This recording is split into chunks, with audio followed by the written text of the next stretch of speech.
Dear friends, আপনাদের সকলকে জয় মাসি। আশা করি আপনারা সকলেই ভালো রয়েছেন। মার্ক রচিত সুষমাচারের ক্রম অনুসার বাইবেল অধ্যয়নে আমরা অবশ্যই ফিরে আসব, কিন্তু তার আগে আমরা এক ছোট্ট ধারাবাহিকটি একসাথে স্টাডি করছিলাম। তা হচ্ছে প্রভু যীশু খ্রিস্টর 7টি যে ক্রুশের বাণী, তার মধ্যে দ্বিতীয় বাণীর আমরা একসাথে অধ্যয়ন করছিলাম এবং এই ছোট্ট ধারাবাহিকের আজকে শেষ অংশ।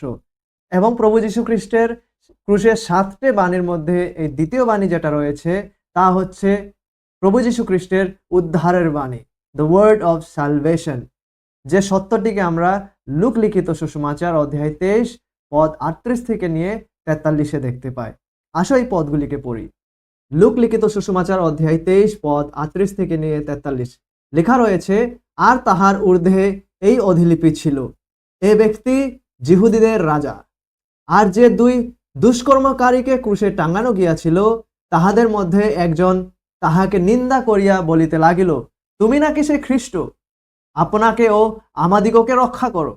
কিন্তু অন্যজন উত্তর দিয়া তাহাকে অনুযোগ করিয়া কহিল, তুমি কি ঈশ্বরকেও ভয় করো না?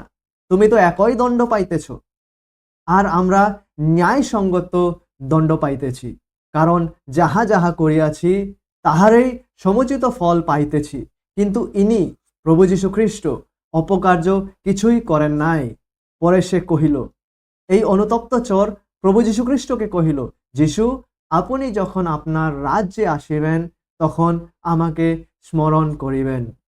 তিনি তাহাকে কহিলেন, প্রভু যীশু খ্রিস্ট এই অনুতপ্ত চোরকে উত্তর দিয়ে তিনি কহিলেন, আমি তোমাকে সত্য বলিতেছি, অদ্যই, তার মানে আজকেই, টুডে ইটসেলফ, তুমি পরম দেশে আমার সঙ্গে উপস্থিত হইবে।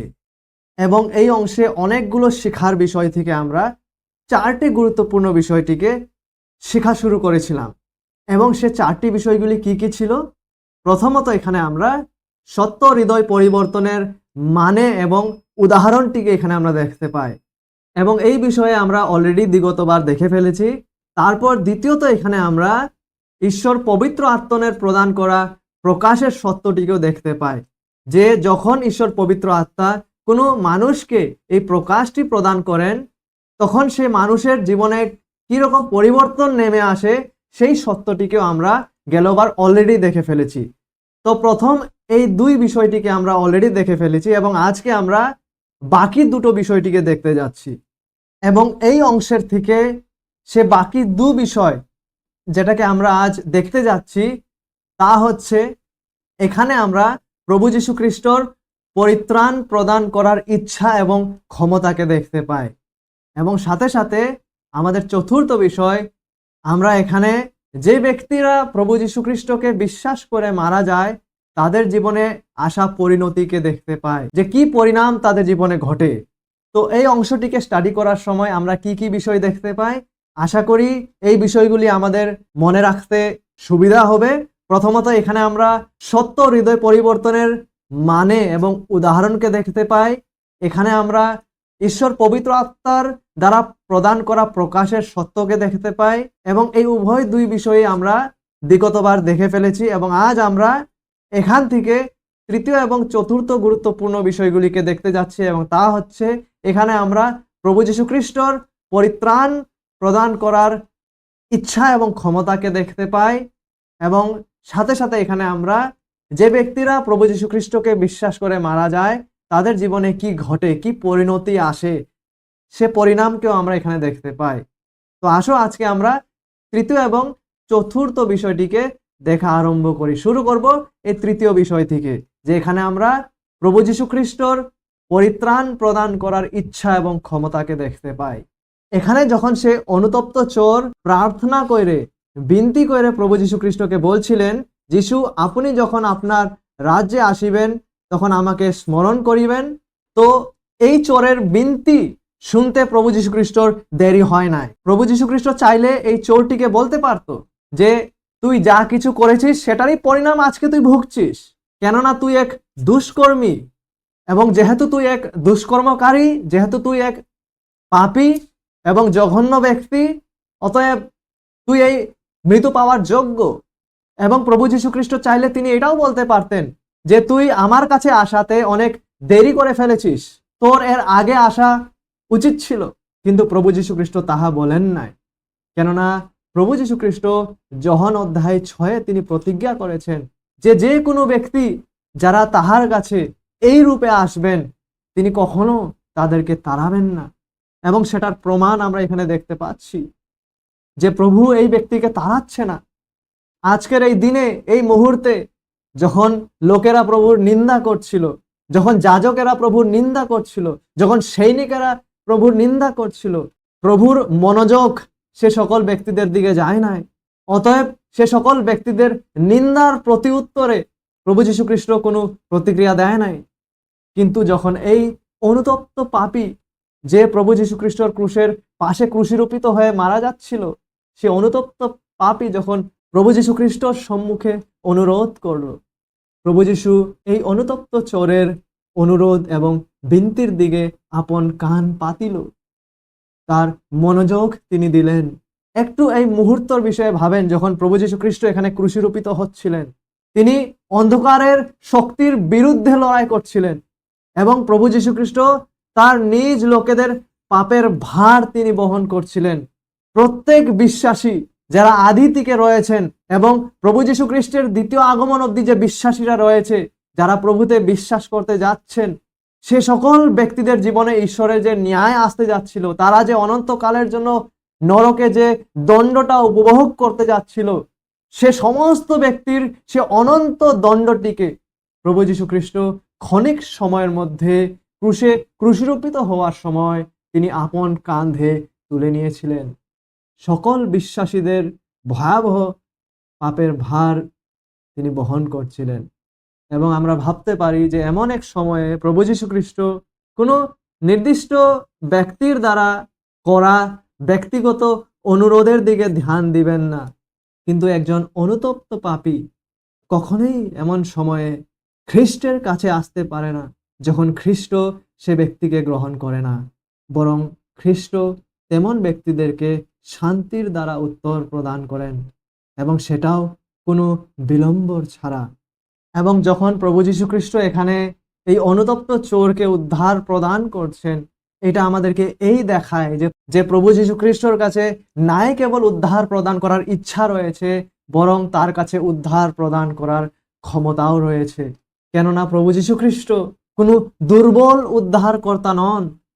যদিও এই মুহূর্তে প্রভু যীশু খ্রিস্ট তার নিজ জীবনের সবথেকে কঠিন সময়ের মাঝে দিয়ে যাচ্ছিলেন, যদিও তিনি অনেক দুর্বল পরিস্থিতির সামনা এখন করছিলেন, যখন এই চোর প্রভু যীশু খ্রিস্টকে বিনতি করে বলছেন যে আমাকে স্মরণ করিবেন, এই সময় প্রভু যীশু খ্রিস্ট ভয়াবহ পীড়াতে ক্রুশিরোপিত হয়েছিলেন।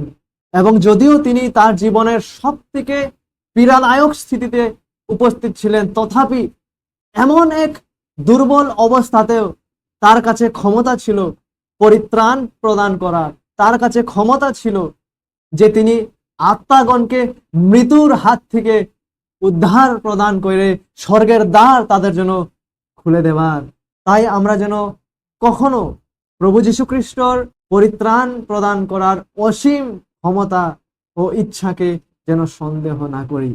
প্রভু যীশু খ্রিস্ট, যিনি এই মুহূর্তে তার নিজ জীবনের সবথেকে অধিক পীড়ার পরিস্থিতিতে অবস্থিত ছিলেন, যিনি কিছুক্ষণে মারা যেতে যাচ্ছেন, যদি মারা যাওয়া পরিস্থিতিতেও তিনি পরিত্রাণ প্রদান করতে সক্ষম, তবে কতটুকু নয় তিনি পরিত্রাণ প্রদান করতে সক্ষম যখন তিনি আজ মৃতগণ থেকে উত্থাপিত হয়ে স্বর্গে বিরাজমান রয়েছেন এবং কখনো আর মারা যেতে যাচ্ছেন না। কতটুকু নয় আজ তিনি পরিত্রাণ প্রদান করতে ইচ্ছুক এবং সক্ষম রয়েছেন। এবং এই চোরকে পরিত্রাণ প্রদান করে খ্রিস্ট তার শক্তি ও ক্ষমতার প্রদর্শন করেছিলেন। ঠিক এক্স্যাক্টলি এমন এক সময়ে যখন এমন মনে হচ্ছিল যে হয়তোবা প্রভু যীশু খ্রিস্ট তা করতে পারবে না, যদি খ্রিস্ট এই অনুতপ্ত বিশ্বাসী চোরকে গ্রহণ করে থাকেন, তবে যারা মন ফিরিয়ে খ্রিস্টর কাছে আসতে চায় তাদের জন্য হতাশার কোনো কারণ নেই। কি আদৌ তাদের গ্রহণ করা হবে কি না? যদি এই মৃত্যুপথ যাত্রী ডাকাতও ঐশ্বরিক করুণার নাগালের বাইরে না হয়ে থাকে, তবে যারা ঈশ্বরের অনুগ্রহের আহ্বানে সাড়া দেয়, প্রতিক্রিয়া দেয় সঠিকভাবে, তাদের মধ্যে কেউ ঈশ্বরের দয়া এবং করুণার বাইরে উপস্থিত নয়। কারণ যাহা হারাইয়া গিয়াছিল তাহার অন্বেষণ ও পরিত্রাণ করিতে মনুষ্যপুত্র আসিয়াছেন। এই অংশ থেকে প্রভু যীশু খ্রিস্টর পরিত্রাণ প্রদান করার ক্ষমতা এবং ইচ্ছাকে দেখার পর আসো এখন সে পরিণতিকে দেখি, যে যে ব্যক্তিরা প্রভু যীশু খ্রিস্টতে বিশ্বাস করে মারা যায় তাদের জীবনে কি পরিণতি আসতে যাচ্ছে, এবং সেটিকে আমরা প্রভু যীশু খ্রিস্টর দ্বারা উত্তর দেওয়া তার দ্বিতীয় বাণীতে এখানে আমরা দেখতে পাই। এই অনুতপ্ত চোর বিনতি করেছিল যে যিশু, আপনি যখন আপনার রাজ্যে আসিবেন তখন আমাকে স্মরণ করিবেন। কিন্তু উত্তরে প্রভু যীশু খ্রিস্ট কি বলেছিলেন? প্রভু যীশু খ্রিস্ট এটিকে সুনিশ্চিত করেছিলেন যে আজকেই, তার মানে এই দিনের শেষ হওয়ার আগেই সে ব্যক্তি পরম দেশে প্রভুর সঙ্গে উপস্থিত হইবে। এই চোর বিনতি করেছিল যে প্রভু যীশু খ্রিস্ট যেন তার দ্বিতীয় আগমনের সময় স্থাপিত করা পৃথিবীর রাজ্যে যেন এই চোরটিকে স্মরণ করেন। কিন্তু প্রভু যীশু খ্রিস্ট সে ব্যক্তিকে বললেন যে সেই দিনেই সে ব্যক্তি প্রভুর সাথে পরম দেশে উপস্থিত হইবে। এই চোর শুধু এতটুকুই চেয়েছিল যেন প্রভু তাকে স্মরণ করে, কিন্তু প্রভু যীশু খ্রিস্ট এই ঘোষণা করেছেন যে এই অনুতপ্ত চোর প্রভুর সঙ্গে উপস্থিত হইবে। প্রভুর সঙ্গে উপস্থিত হবার এই যে ধন্য আশা, এই বিষয়ে প্রেরিত পৌল তিনি বলেছিলেন যে ফিলিপিও অধ্যায় 1:23 আমরা দেখতে পাই, পৌল তিনি বলেছিলেন, আমার বাসনা এই যে প্রস্থান করিয়া খ্রিস্টর সঙ্গে থাকি, কেননা তাহা বহুগুণে অধিক শ্রেয়। যখন বিশ্বাসীরা শারীরিকভাবে মারা যায় তখন তারা অজ্ঞানভাবে কবরস্থ হয়ে থাকে না, যদিও তাদের শরীর কবরে থাকে, কিন্তু তারা আত্মাতে তৎক্ষণাৎ প্রভু যীশুর উপস্থিতিতে প্রবেশ করেন। এবং একদিন প্রভু যীশু খ্রিস্ট বিশ্বাসীদের এই কবরস্থ শরীরটিকেও পুনরুত্থিত করতে যাচ্ছেন এবং তিনি পুনরুত্থিত দেহ দিতে যাচ্ছেন। কিন্তু ধন্য আশা এই যে যে ব্যক্তিরা প্রভু যীশু খ্রিস্টকে বিশ্বাস করে মারা যায় তারা তৎক্ষণাৎ, এটি এক দরজার মতন, তারা দেহ ত্যাগ করে, তাদের দেহ হয়তো কবরে থাকে কিন্তু তারা আত্মাতে তৎক্ষণাৎ খ্রিস্টর সঙ্গে উপস্থিত হয়, খ্রিস্টর উপস্থিতিতে তারা প্রবেশ করে। তাই আমরা কি দেখতে পাই যে যে মুহূর্তে এক সত্য বিশ্বাসী যারা প্রভুতে বিশ্বাস করে মারা যায় তাদের জীবনে কি ঘটে, কি পরিণতি আসে যখন তারা মারা যায়। প্রথমত আমরা এই দেখতে পাই যে যে মুহূর্তে সত্য বিশ্বাসীরা মারা যায় তারা স্বর্গে কিংবা পরম দেশে প্রবেশ করে। যদিও তাদের শরীর এই পৃথিবীতেই থাকে কবরস্থ অবস্থায়, কিন্তু আত্মাতে তাদেরকে ঈশ্বর প্রভু যীশু খ্রিস্ট পরম দেশে নিয়ে যায়। তাই পরিণতিতে আমরা সর্বপ্রথম এখানে স্থানের বিষয় দেখতে পাই যে এক সত্য বিশ্বাসী যখন মারা যায় তারা পরম দেশে প্রবেশ করে, কিংবা সম্পূর্ণ বাইবেলের প্রসঙ্গে আমরা বলতে পারি তারা স্বর্গে প্রবেশ করে। কিন্তু আরেক গুরুত্বপূর্ণ পরিণতি ঘটে এবং তা স্থান থেকেও আরো অধিক গুরুত্বপূর্ণ, এবং সে গুরুত্বপূর্ণ পরিণতি হচ্ছে কেবলমাত্র স্থান নয় কিন্তু সঙ্গতি। It's not just about the place but about the person and fellowshipping with the person. আপনারা হয়তো ভাবতে পারেন যে এটা কি হতে পারে। মাই ডিয়ার ফ্রেন্ডস, আমরা এখানে প্রভু যীশু খ্রিস্টর হৃদয়ের আকাঙ্ক্ষাকে দেখতে পারি। আমরা এখানে বিশ্বাসীদেরকে উদ্ধার প্রদান করার লক্ষ্যকে দেখতে পারি। প্রভু যীশু খ্রিস্ট এসেছেন, তিনি ক্রুশে মারা গিয়েছেন, তৃতীয় দিন মৃতগণ থেকে তিনি জীবিত হয়েছেন লোকেদেরকে উদ্ধার প্রদান করে স্বর্গে নিয়ে যাওয়ার জন্যই কেবল নয়, এবং কেবল নিজের জন্য, নিজের দাসেদেরকে ছুড়ানোর জন্য নয়, কিন্তু সেই সকল তারা আপন জনকে উদ্ধার এবং পরিত্রাণ প্রদান করে নিজের আপনার কাছে নিয়ে আসার জন্য, সঙ্গতি এবং সহভাগিতার উদ্দেশ্যে। মাই ডিয়ার ফ্রেন্ডস, সকল বিশ্বাসীদের জন্য, সকল পরিত্রাণ প্রাপ্ত ব্যক্তিদের জন্য স্বর্গ বা পরম দেশ মাত্র কেবল এটার জন্য আকর্ষণীয় নয় যে সে স্থানটি অনেক সুন্দর হতে যাচ্ছে, সেখানে কোনো মৃত্যু আর থাকতে যাচ্ছে না, সেখানে কোনো রোগ ব্যাধি আর অপবিত্রতা থাকতে যাচ্ছে না। মাত্র কেবল এই বিষয়গুলি আমাদের জন্য আকর্ষণীয় নয়, অবশ্যই সেগুলি মহান বিষয়, কিন্তু এটি একমাত্র আকর্ষণের বিষয় নয়। আমাদের জন্য স্বর্গ বা পরম দেশ মাত্র কেবল এটার জন্য আকর্ষণীয় নয় যে সেখানে আমরা মুকুট পেতে যাচ্ছি, সেখানে রাস্তা সোনার হতে যাচ্ছে এবং অনেক দামি দামি বস্তুর দ্বারা সেখানে গৃহগুলি হতে যাচ্ছে। অবশ্যই সে সকল থাকতে পারে সেখানে, কিন্তু পরিত্রাণ প্রাপ্ত ব্যক্তিদের জন্য স্বর্গর মুখ্য আকর্ষণ এই সমস্ত বিষয়গুলি নয়, যদিও এই সমস্ত বিষয়গুলি নিজেতে অনেক সুন্দর এবং অসীম আশীর্বাদের বিষয়, কিন্তু পরিত্রাণ প্রাপ্ত ব্যক্তিদের জন্য স্বর্গ এটার জন্যই স্বর্গ, কেননা সেখানে খ্রিস্ট রয়েছে। আমরা স্বর্গকে এটার জন্যই চাই, স্বর্গের প্রতি আমাদের এটার জন্যই আকর্ষণ হয়ে থাকে। স্বর্গে আসার আমাদের চূড়ান্ত চাহিদা এই, কেননা সেখানে আমাদের সাক্ষাৎ স্বয়ং প্রভু যীশু খ্রিস্টের সাথে হতে যাচ্ছে। কেননা খ্রিস্ট বিনা স্বর্গ স্বর্গ হতে পারে না। স্বর্গের সৌন্দর্য এটাতেই রয়েছে, কেননা স্বয়ং খ্রিস্ট, স্বয়ং ঈশ্বর সেখানে উপস্থিত রয়েছেন। ঈশ্বরের উপস্থিতির সৌন্দর্যতেই স্বর্গ সুন্দর। তাই গীত সংগীতার লেখক এই বলেন, গীত সংগীতা অধ্যায় ৭৩ পদ ২৫ এবং ২৬, স্বর্গে আমার কে আছে, পৃথিবীতেও তোমা ভিন্ন আর কিছুতে আমার প্রীতি নাই। আমার মাংস ও আমার চিত্ত ক্ষয় পাইতেছে, তথাপি ঈশ্বর, স্বয়ং ঈশ্বর চিরকাল আমার চিত্তের শেল ও আমার দায়াংশ। এবং সবচেয়ে আশ্চর্যের বিষয় হলো স্বয়ং খ্রিস্টর জন্য স্বর্গ, স্বর্গের সর্বোচ্চ অর্থে স্বর্গ হবে না যতক্ষণ না প্রভু যীশু খ্রিস্টের মুক্তিপ্রাপ্ত লোকেরা তাকে ঘিরে একত্রিত হয় তার সহভাগিতা এবং সঙ্গতিতে, এবং স্বয়ং প্রভু যীশু খ্রিস্টর হৃদয় আকুল হয়ে থাকে তার নিজ সন্তানদের জন্য। এই যে ক্ষণিক সময়ে যে যে সত্যগুলি আপনাদের সামনে তুলে ধরলাম, সেগুলিকে আমরা কই দেখতে পাই? সে সত্যগুলি এই অনুতপ্ত চোরের বিনতির প্রতি উত্তরে প্রভু যীশু খ্রিস্টের বাণীর দ্বারা সুনিশ্চিত হয়।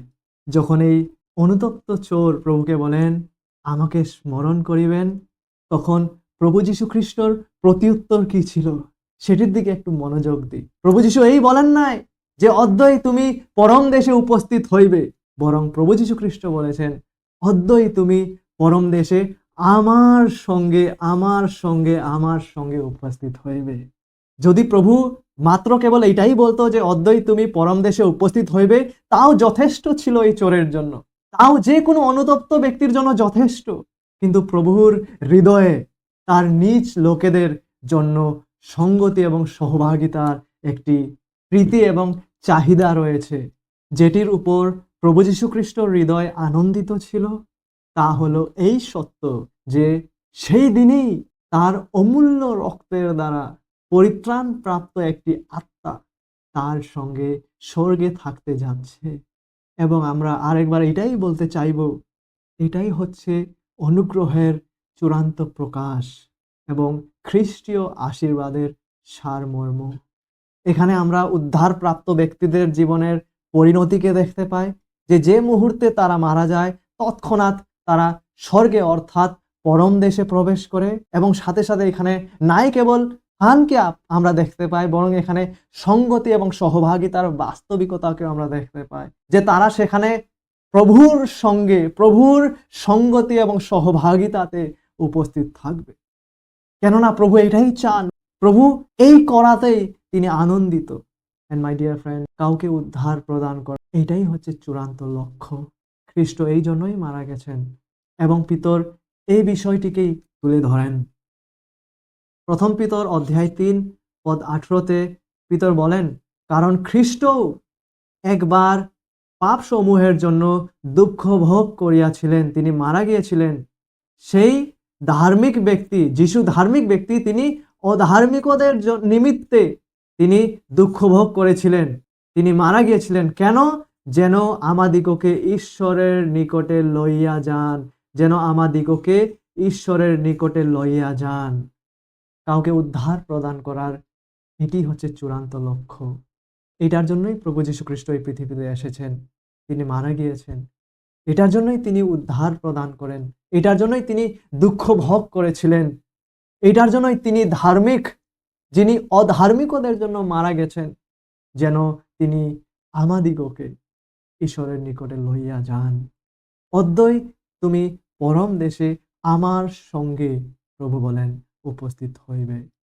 এবং স্বয়ং প্রভু যীশু খ্রিস্ট এই বিষয়ে তার নিজ শিষ্যদেরকে তিনি বলেছিলেন। যোহন লিখিত সুসমাচার অধ্যায় 14 পদ 2 থেকে নিয়ে 4, প্রভু যীশু খ্রিস্ট বলছেন, আমার পিতার বাটিতে অনেক বাসস্থান আছে, যদি না থাকিত তোমাদিগকে বলিতাম, কেননা আমি তোমাদের জন্য স্থান প্রস্তুত করিতে যাইতেছি। আর আমি যখন যাই ও তোমাদের জন্য স্থান প্রস্তুত করি, তখন পুনর্বার আসিব এবং আমার নিকটে তোমাদিগকে লইয়া যাইব, যেন আমি যেখানে থাকি তোমরাও সেখানে থাকো। আর আমি যেখানে যাইতেছি তোমরা তার পথ জানো। প্রভুর সঙ্গে চিরকাল থাকা এবং তার ব্যক্তি ও সঙ্গতি, সহভাগিতার আনন্দ নেওয়া, এটাই আমাদের সমস্ত আশার লক্ষ্য এবং এটাই মানুষের, আমাদের সকলের অস্তিত্বে আসার চূড়ান্ত লক্ষ্য। ঈশ্বরের ব্যক্তিতে, তার সঙ্গতিতে আমোদ নেওয়া এবং এইভাবে চিরকাল তাহাকে মহিমা প্রদান করা। আর আমাদেরকে চিরকাল তার নিজের সঙ্গে রাখা, এই প্রত্যাশার দিকেই তিনি আনন্দ এবং আগ্রহের সঙ্গে চেয়ে আছেন। সেটাই আমরা দেখতে এবং শিখতে পাই। অদ্বৈ তুমি পরম দেশে আমার সঙ্গে উপস্থিত হইবে। আমেন।